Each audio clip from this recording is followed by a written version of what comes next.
I cut several features on Avid, some on the old Final Cut Pro 7, but the latest one I cut on 10.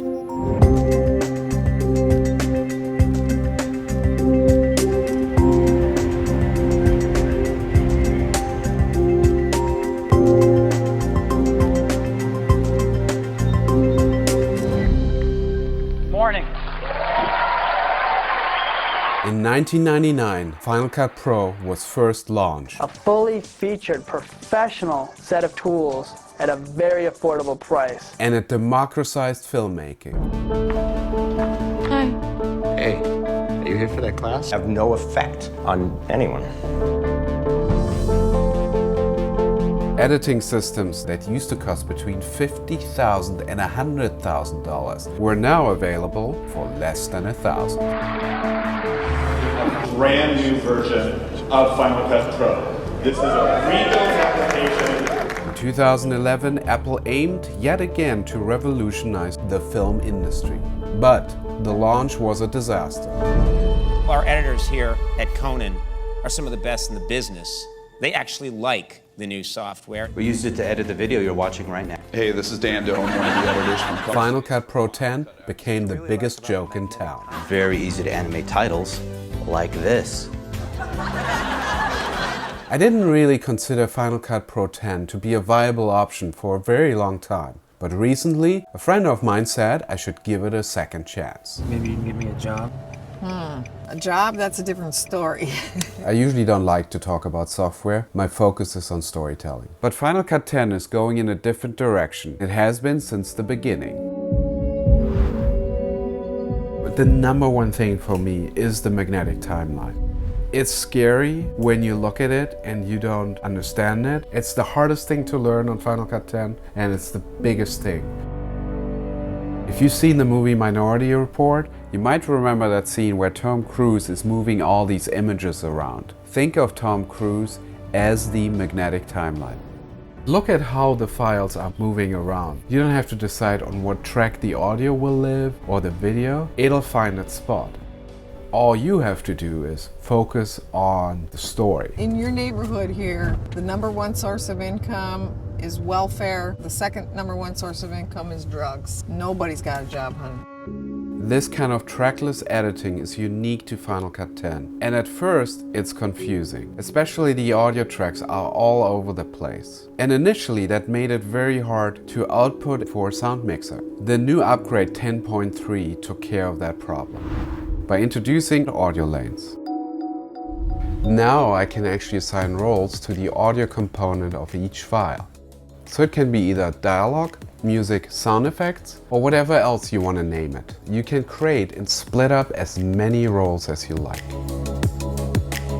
And if you're in the audio lane mode, it will arrange them accordingly. It also allows you to focus in on specific lanes. For example, you can just focus on the dialogue and everything else minimizes. And at the end, you can output them as a split track for your audio mixer. The vision behind Final Cut 10 has always been to achieve more with less. And the new update with its redesigned interface gives me confidence that Apple is still looking for ways to optimize the user experience. And the click ratio, according to one editor, Jan Kovic, is 1:3 compared to other software. Let me demonstrate. For example, here I want to set keyframes for the audio level. If you have another editing software, what do you need to do? You first need to specify which tracks you want to work on. That's one click. Then you set your first keyframe, click, and your second, click. Then you select your rubber band and drag it up to increase your level, click. You shouldn't move out here. Then you create your third keyframe, click, and your fourth, click. Then you need to start dragging the rubber band back down to its original volume. So how do you do it in Final Cut 10? Maybe a job. You just lasso the area where you want your keyframe. That's one click. Then you click on the volume level and drag. And the keyframes form automatically. Maybe you can give me a job.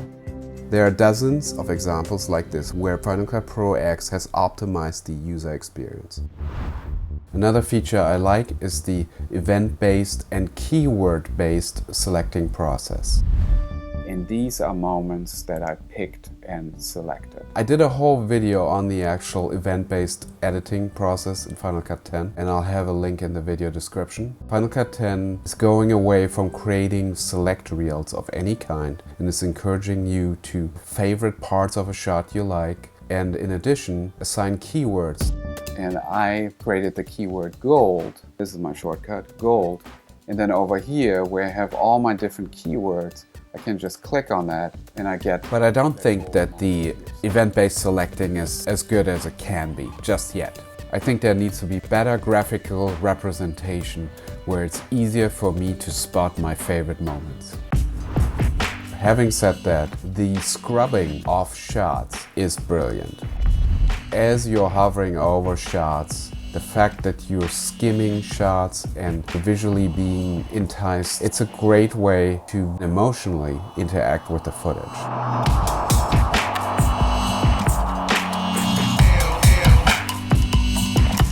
So these are the 5 things I really like in Final Cut 10. Of course, there are many more, and I'm going to include a link to a great video that goes through all the new features from 9 to 5 Mac.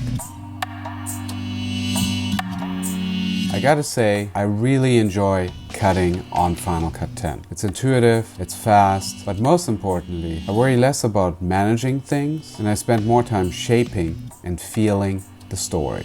Let me know your thoughts on Final Cut 10, especially where there's room for improvement. See you on the next one.